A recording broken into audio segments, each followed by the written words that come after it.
Ahmad Syakban, Hafiz, Arifal Nugroho, Ricardo, Gani, Luluk Salim, Channel Abah, dan 27, Wak Sugiono, Balance 8839, Pozi Spy, Ahim, Marsa Aulia, dan semua rebahaners yang ada di seluruh dunia. Sebuah film berjudul Ugram tahun 2014 akan menceritakan tentang seorang mantan panglima perang gangster yang sudah pensiun dari dunia gelap, namun ketenangannya terusik setelah orang terdekatnya diculik oleh musuh bebuyutan. Seperti apa keseruannya? Langsung saja kita masuk ke alur ceritanya.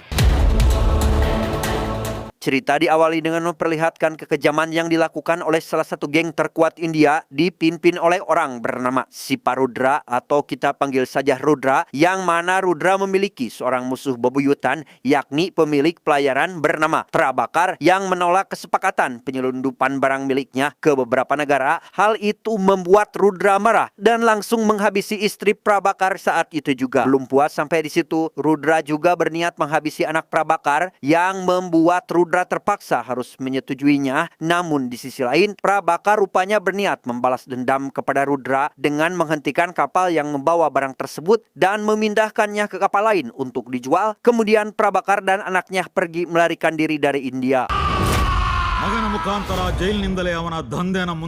Puluhan tahun kemudian, Rudra kembali mendapat kabar mengenai Prabakar yang kini berada di Australia, serta kabar mengenai putri musuhnya yang akan pulang ke India. Mendengar hal itu, Rudra meminta anak buahnya agar menghabisi wanita tersebut dengan cara yang sangat kejam.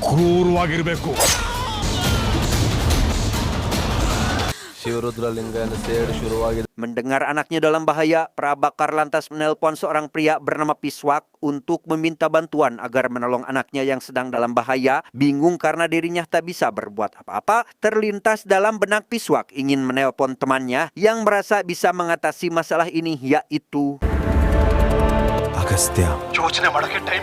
dan kisah akan berfokus pada seorang pemuda pemilik bengkel bernama Pijay. Ini rarainya, saat ini ia berusaha menyelamatkan seorang perempuan bernama Nita. Entah siapa sosok Pijay ini, tanpa tak sedikit pun memasang raut ketakutan di wajahnya meskipun dihadang oleh beberapa orang preman berbadan kekar.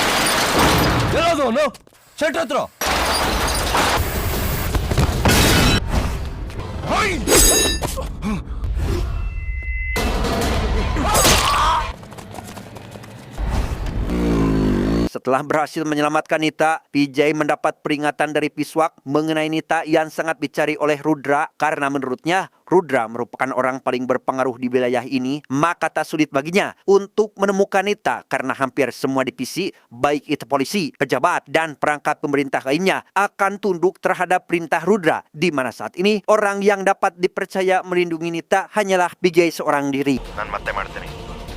Flag node haganಕೊಂಡಿರ್ತೀಯ. Selanjutnya kita akan diperkenalkan dengan anak Rudra bernama Jagan. Ini cucungiknya menghampiri sang ayah untuk menyampaikan terkait ada ratusan orang yang sedang menunggu pidatonya dan meminta sang ayah agar tak memperdulikan keberadaan Nita.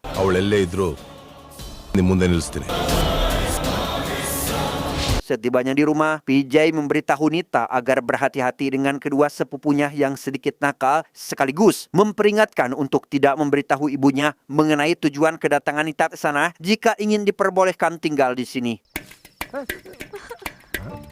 Di sisi lain, Prabakar yang baru saja tiba di India langsung disambut oleh anak buah Rudra dan membawanya langsung ke hadapan Rudra sendiri, yang mana hal itu mereka lakukan atas perintah dari atasannya yang berniat membalas dendam terhadap Prabakar.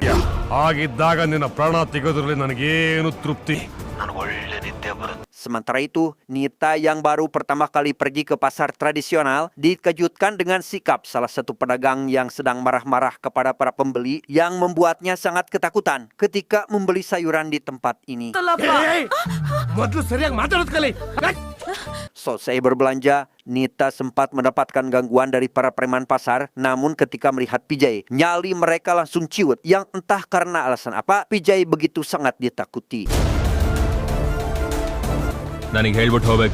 Di sana, Nita menjelaskan alasan kepergiannya, yaitu ingin mencari keberadaan makam mendiang sang ibu, namun malah mendapat masalah yang dia sendiri pun tak paham apa yang sebenarnya terjadi. Beruntung, saat ini ada Pijay yang selalu menolongnya dan membuat Nita merasa aman dan baik-baik saja. Singkat cerita, esok hari pun tiba. Piswak memperingatkan PJ agar berhati-hati dengan anak buah Rudra yang saat ini tengah mencari keberadaan Nita. Ia juga menduga jika anak buah Rudra bisa saja mencari Nita kemanapun sampai mereka berhasil menemukannya. Benar saja, anak buah Rudra berhasil menemukan Nita. Beruntung ada PJ yang dengan cepat menghadang mereka semua. Entah janji apa yang PJ berikan kepada si ibu, ia malah membiarkan Nita dibawa oleh anak buah Rudra begitu saja tanpa memberikan perlawanan sedikit pun. Melihat Nita dibawa secara kasar oleh anak buah Rudra, membuat si ibu dengan terpaksa harus membuka segel yang mengikat PJ selama ini yang tak diperbolehkan untuk bertarung. Maka dengan restu sang ibu inilah PJ kembali menunjukkan taringnya dengan menghajar para preman tersebut tanpa ampun.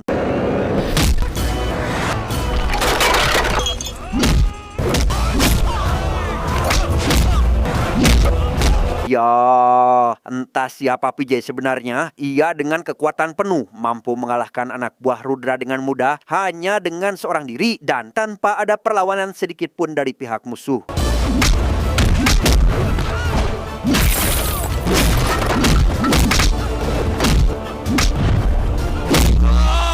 Merasa jika anak buahnya sudah siap untuk menyerang PJ, Jagan langsung mencegah Rudra mengirim anak buahnya ke sana karena merasa jika dirinya sudah menghubungi salah satu gangster yang paling kejam dari kota sebelah untuk menghabisi Nita berikut PJ.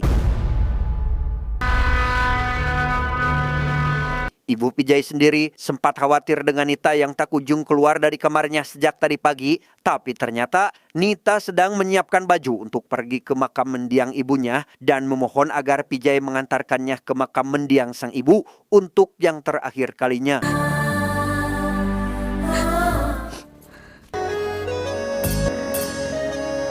Sepulangnya dari makam mendiang sang ibu, Nita dikejutkan dengan kehadiran anak buah Rudra yang tiba-tiba saja berada di hadapannya. Namun beruntung, PJ masih berada di sekitarnya sehingga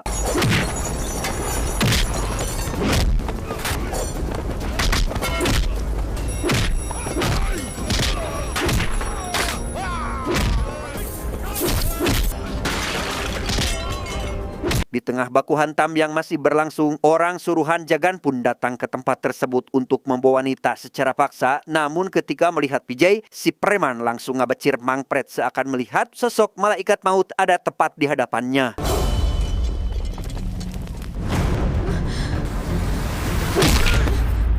Nellika yang terkena. Setelah mengantar Nita pulang dengan selamat, PJ langsung pergi ke tempat di mana Rudra berada. Di sana ia membantai habis seluruh anak buah Rudra dan memperingatkannya agar tak pernah mengganggu Nita kembali jika tak ingin hidupnya berakhir sia-sia. Di sisi lain, Jagan menghampiri ketua partai untuk membahas mengenai calon kandidat pemilu dari partainya yang masih kosong. Ia berencana akan meminta ayahnya agar menjadikan dirinya sebagai kandidat kuat di pemilu kali ini. Kembali pada Nita yang berniat meminta bantuan kepada seorang tetangga, dia malah mendengar masa lalu dari PJ. Entah apa yang si tetangga ceritakan, sampai-sampai membuat Nita merasa takut untuk kembali masuk ke rumah itu.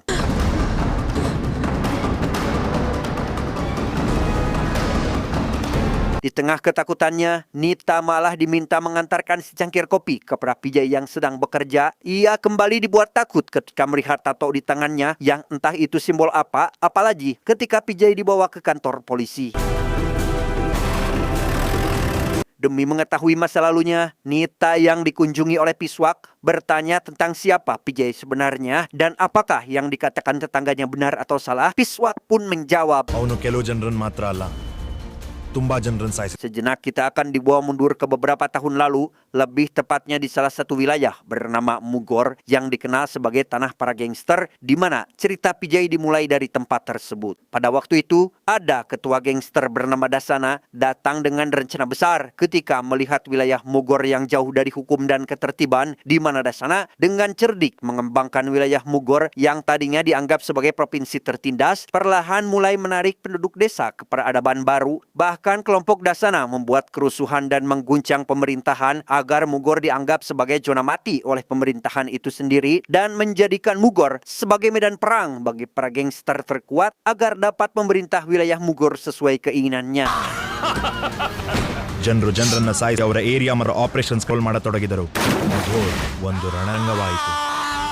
Satu di antara para gangster itu adalah orang yang bernama Bala. Meski memiliki geng yang terbilang kecil, Bala memiliki ambisi besar untuk menguasai seluruh Mugor di bawah perintahnya dengan membawa PJ masuk ke dalam gengnya agar misi menguasai wilayah Mugor berhasil dengan sempurna dan semua ketua geng tunduk kepadanya. Karena kelompok geng Bala terbilang masih kecil, mereka selalu mendapatkan perlakuan tidak menyenangkan dari para anggota geng yang lebih besar sampai-sampai membuat PJ sudah muak dengan perlakuan yang selalu didapatkan, meski Bala hanya bisa menahan amarahnya sampai batas waktu yang tidak ditentukan. ನಾವು ಅಹಂನ ಕಟ್ಟಿಟ್ಟು ಬರೀ ಲಾಭಕ್ಕೆ ಕೆಲಸ ಮಾಡಬೇಕು.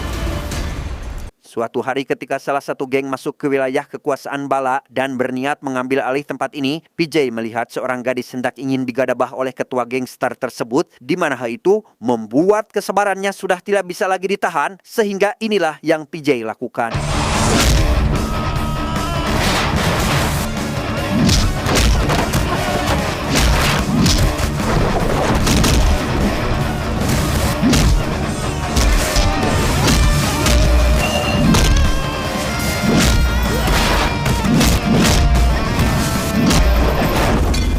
Ya, dengan penuh amarah dan juga kekuatan di luar Nurul, PJ membabi buta menghabisi seluruh anggota gangster itu. Ia juga berjanji tidak akan pernah meninggalkan Bala sampai kapanpun dan akan melaksanakan apa yang diperintahkannya.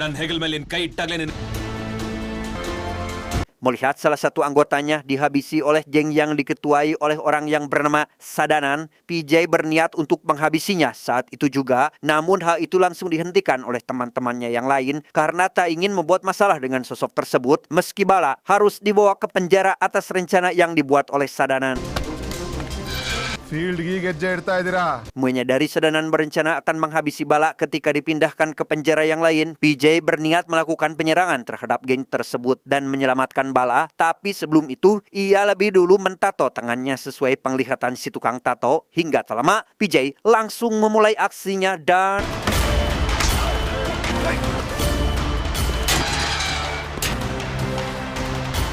Setelah membebaskan Bala, PJ langsung bergerak menghabisi hampir seluruh anak buah Sadanan. Ia meminta anggota gengnya agar menyisakan satu orang dari mereka agar mengingat cerita tentang kekejaman yang telah dilakukan oleh PJ and the Gang. Satu hari kemudian, PJ bersama kelompoknya mulai menyusun rencana menghancurkan satu persatu geng yang ada di wilayah Mugor dan berencana menghabisi salah satu ketua geng musuh tepat di depan rumahnya sendiri.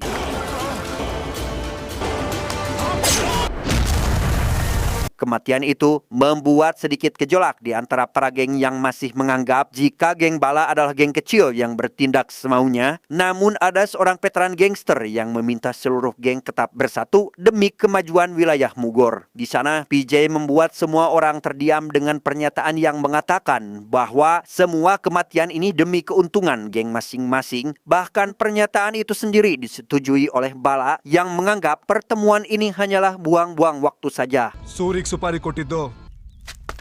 Geng Bala yang dipimpin oleh PJ sekarang dikenal sebagai mesin tempur. Itu terbukti ketika mereka membabat habis hampir seluruh geng yang ada di wilayah Mugor satu persatu dan membuat seluruh wilayah Mugor dikuasai oleh mereka.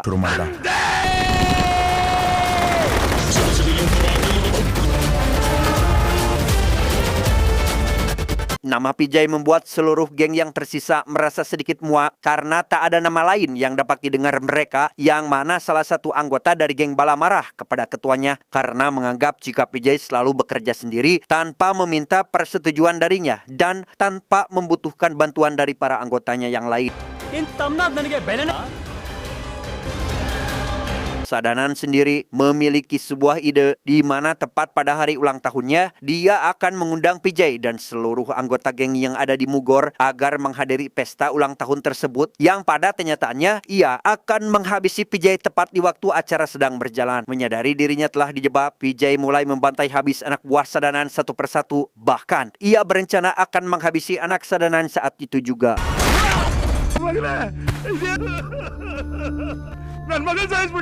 Tak bisa dipungkiri, pengaruh PJ terhadap geng bala sangat kuat. Hal itu terbukti ketika ia pergi ke rumah seorang inspektur polisi yang mengetahui rencana Sadanan. Bahkan PJ juga mengetahui keterlibatan Pak Inspektur dalam sebuah konspirasi di wilayah Mugor. Sebagai anggota geng yang merasa jika PJ sudah bertindak sesuka hati tanpa persetujuan bala, di mana mereka berencana mengadu domba PJ dengan salah satu orang kepercayaan bala, tepat saat PJ datang ke tempat tersebut, mereka sengaja berbicara dengan keras agar rencananya terdengar oleh PJ.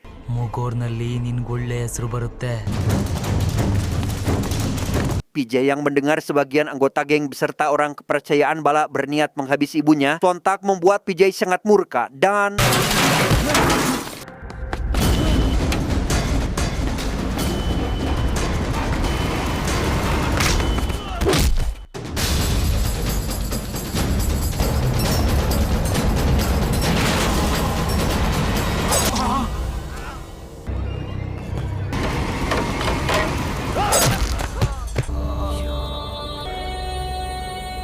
dari kematian sebagian anggota geng beserta orang kepercayaannya membuat bala marah besar, kemudian langsung mengejar PJ karena ini sudah di luar perspektifnya, sempat mengancam akan menghabisi PJ saat itu juga, tapi mengingat kesetiaan serta jasa sosok sahabatnya ini, bala mengurungkan niatnya dan membiarkan PJ pergi meninggalkan wilayah Mugor.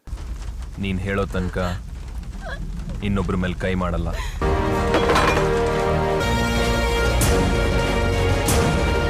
Kembali ke masa kini, Jagan menghampiri orang pintar demi menanyakan apa yang harus ia lakukan demi menangkap Nita tanpa sadar jika ayah Nita mencoba melarikan diri tanpa diketahui oleh satu orang pun dari anak buahnya tersebut.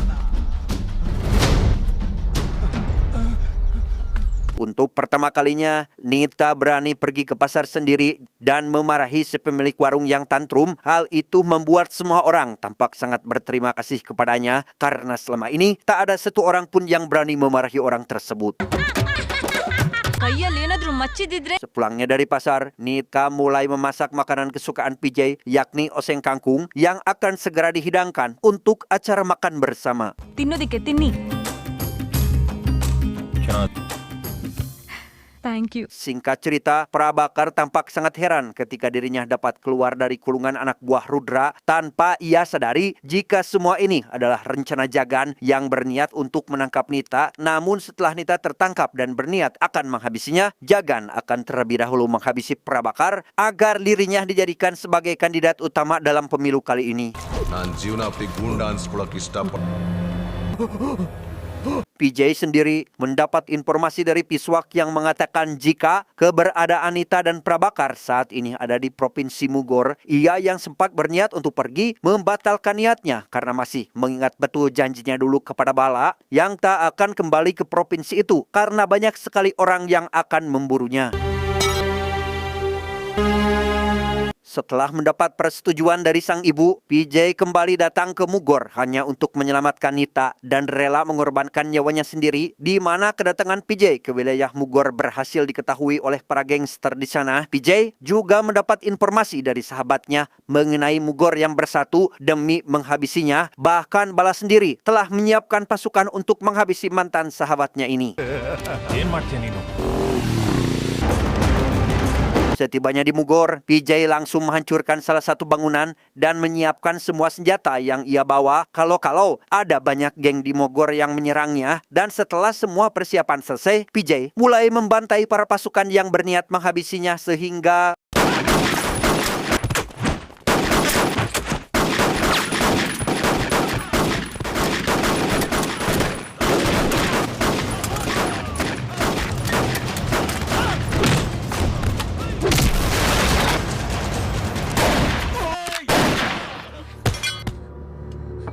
di tengah baku tembak yang masih berlangsung, PJ melihat seorang bocil sedang menangis sehingga ia langsung berniat untuk menyelamatkannya, tetapi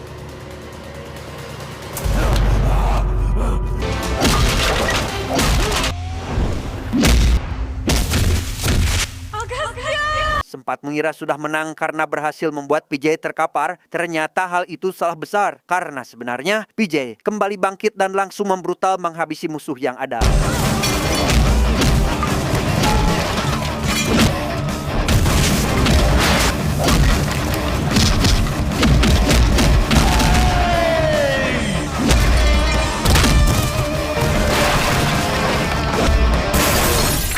Ya, tepat setelah menghabisi para musuh, Bala datang menghampirinya bermaksud untuk mengambil Nita. Namun Pijay yang tak ingin gadis itu dibawa begitu saja, ia berjanji akan menyelesaikan masalah yang dulu pernah ia perbuat secara jantan. Di sana, Bala diberikan sebuah golok agar dirinya menghabisi Pijay saat itu juga, dan tebak apa yang terjadi pada mereka.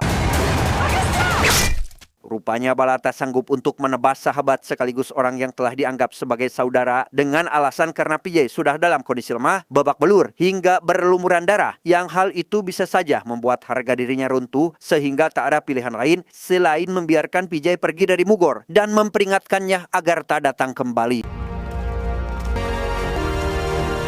Pada akhirnya, Nita dapat mengungkapkan perasaannya kepada sang pujaan hati yang selama ini telah ia pendam dan berencana ingin memulai hidup baru bersama Pijay. Bagaimana kelanjutan dari nasib Pijay, Nita, Bala, dan yang lainnya? Mari kita tunggu di sequel selanjutnya.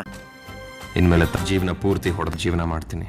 Tamat, ending yang sangat membagongkan. Pesan yang bisa kita ambil dari film ini adalah perjuangan bukan soal siapa yang terkuat, tapi siapa yang tidak pernah menyerah meski berkali-kali terjatuh. Saya John mewakili jajaran IQ7 yang bertugas mengucapkan terima kasih dan sampai jumpa di video selanjutnya. Adios.